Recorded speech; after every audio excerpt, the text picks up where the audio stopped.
نحمدہ ونصلی علی رسول الکریم اما بعد۔ دعا کے آداب۔ پہلا ادب یہ ہے کہ دعا کے لیے افضل اوقات کا منتظر رہے، جیسے سال میں عرفہ کا دن ہے، مہینوں میں رمضان ہے، دنوں میں جمعہ ہے اور اوقات میں سحری کا وقت ہے۔ اللہ تعالیٰ سحر کے متعلق ارشاد فرماتے ہیں وَبِالْأَسْحَارِ هُمْ يَسْتَغْفِرُونَ، اور سحر کے وقت وہ استغفار کرتے ہیں۔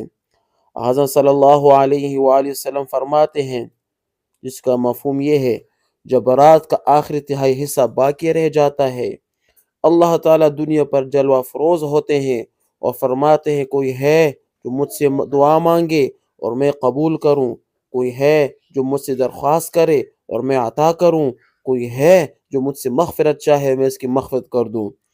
حضرت یعقوب علیہ السلام نے اپنے بیٹوں سے کہا تھا سوف استغفر لکم ربی، ان قریب تمہارے لیے اپنے رب سے دعائیں مغفرت کروں گا۔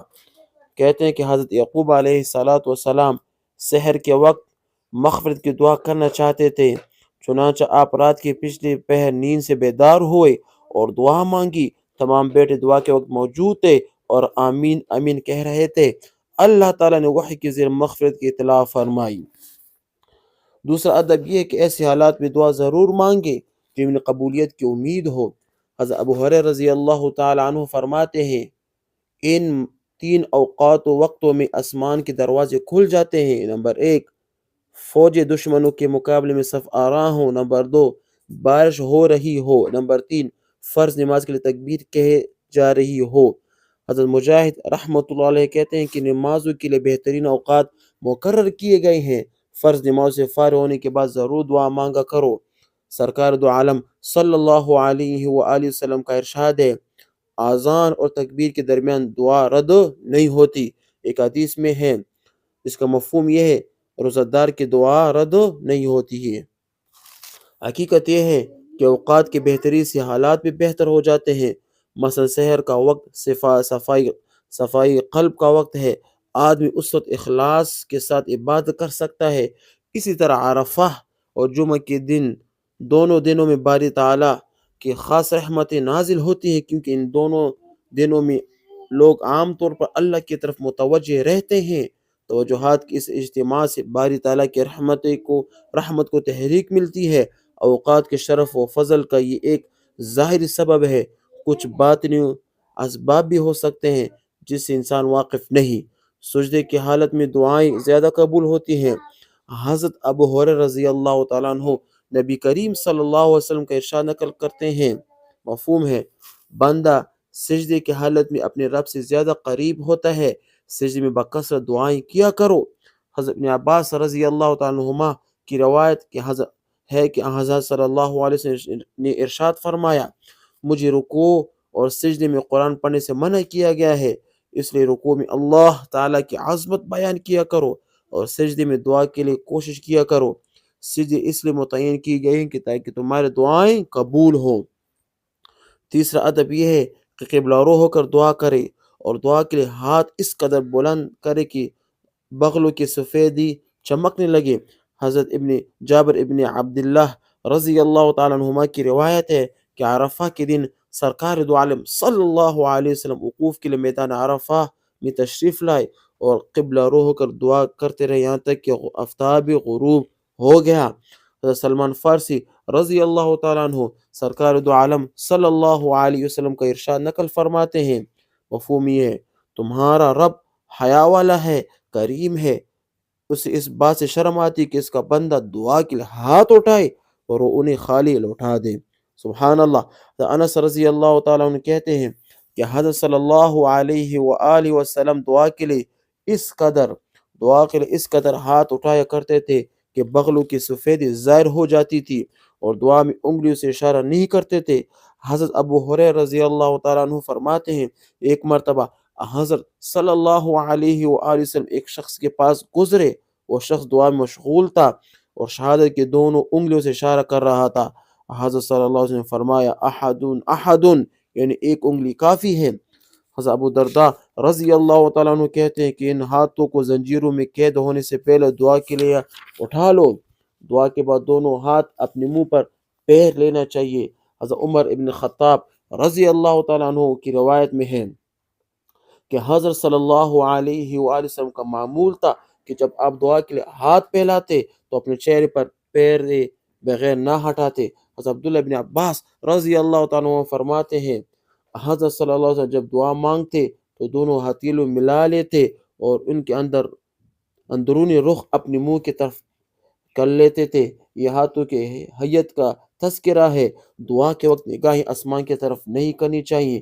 سرکار دو عالم صلی اللہ علیہ وسلم کا ارشاد ہے لوگ دعا کے لیے وقت اپنے نگاہیں آسمان کی طرف اٹھانے سے باز رہیں ورنہ ان کی نگاہیں اچک اچک لے جائیں گی۔ چوتھا ادب یہ ہے کہ آواز پس رکھ کے دعا میں شور مچانے کی ضرورت نہیں۔ حضرت ابو موسیٰ اشعری رضی اللہ تعالیٰ عنہ فرماتے ہیں کہ ہم حضرت صلی اللہ علیہ وسلم کی معیت میں سفر کیا۔ ہم نے جب آپ مدینہ منورہ کے قریب پہنچے تو آپ نے تکبیر کہی، لوگوں نے بھی تکبیر کہنے میں آپ کے اتباع کیا اور بآواز بلند تکبیر کہی۔ سرکار دو عالم نے ارشاد فرمائے صلی اللہ علیہ وسلم اے لوگو تم جس کو پکار رہے ہو وہ بہرا نہیں ہے نہ وہ غائب ہے، جسے تم پکار رہے ہو تمہارے اور تمہاری سواریوں کی گردنوں کے درمیان ہے۔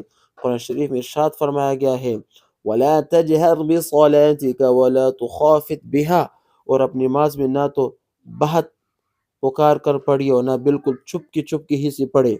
حضرت عائشہ رضی اللہ تعالیٰ عنہ فرماتی ہیں کہ آیت کا مقصود جہر و اخفاف سے منع کرنا ہے۔ اللہ تعالیٰ نے اپنے پیغمبر زکریہ علیہ السلام کی الفاظ میں تعریف فرمائی اِذْ نَادَى رَبَّهُ نِدَاءً خَفِيًّا، جبکہ انہوں نے اپنے پروردگار کو پوشیدہ طور سے پکارا۔ ادعوا ربکم تضرعا وخفیہ انہ لا يحب المعتدین، تم لوگ اپنے رب سے دعا کیا کرو تزلزل ظاہر کر کے بھی اور چھپ کے بھی، بے شک اللہ تعالیٰ ان لوگوں کو ناپسند کرتا ہے جو حد سے نکل جائیں۔